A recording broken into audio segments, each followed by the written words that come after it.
welcome to Storytime with Judy. Our book today is Nurse Clementine by Simon James. Clementine gets a birthday gift of a nurse's outfit, and she wants to fix everybody. Let's see how she does. And don't forget to subscribe on YouTube and on Instagram so that you can see which books are coming out every day, okay? Let's get started. It was Clementine Brown's birthday. Mr. and Mrs. Brown bought her a nurse's outfit and a first aid kit. "It's just what I wanted," she said. "You can call me Nurse Clementine from now on." Nurse Clementine didn't have to wait long for her first emergency. Mr. Brown banged his toe on the living room door. Nurse Clementine got right to work. "You'll need to keep this on for a week," she said. "A week," moaned Mr. Brown. "A week," said Nurse Clementine firmly. Next, Mrs. Brown complained that she had a headache. Nurse Clementine gave her a complete checkup. Her ears were okay, her tongue wasn't spotty, and her temperature was normal. So just to be safe, Nurse Clementine bandaged her head. "You'll have to keep this on for a week," she said. "A week," Mrs. Brown said with a sigh. "A week," said Nurse Clementine firmly. In the kitchen, Nurse Clementine found Wellington licking his paw. "It must be sore," decided Nurse Clementine. She bandaged it up as best she could. Nurse Clementine was very pleased with her work. She rushed off to find her brother Tommy. He was bound to need some help.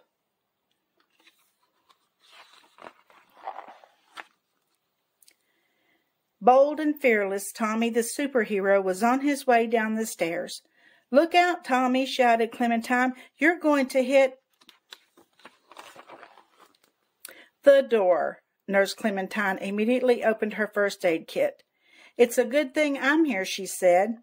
"No, it's not," said Tommy. "I don't need a nurse. I'm Super Tommy. Watch me fly. I can leap from sofas." "Look out, Tommy," said Clementine. "You're going to hit the floor." "Ouch," said Tommy. Nurse Clementine rushed over with her stethoscope. She told Tommy to keep still while she checked him for breaks and bruises. "I'm not broken," said Tommy, "and I told you before, I don't need a nurse. Leave me alone." Tommy marched off toward the backyard.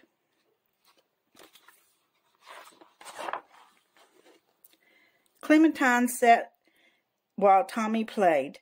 There was no one left to take care of.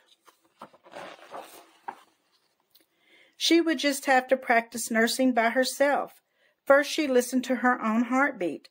Then she practiced bandaging the drain pipe. But it was no good. Nurses need someone to take care of, Clementine said with a sigh. Then she heard a voice calling from up the tree. "Clementine, Clementine, help!" It was Tommy.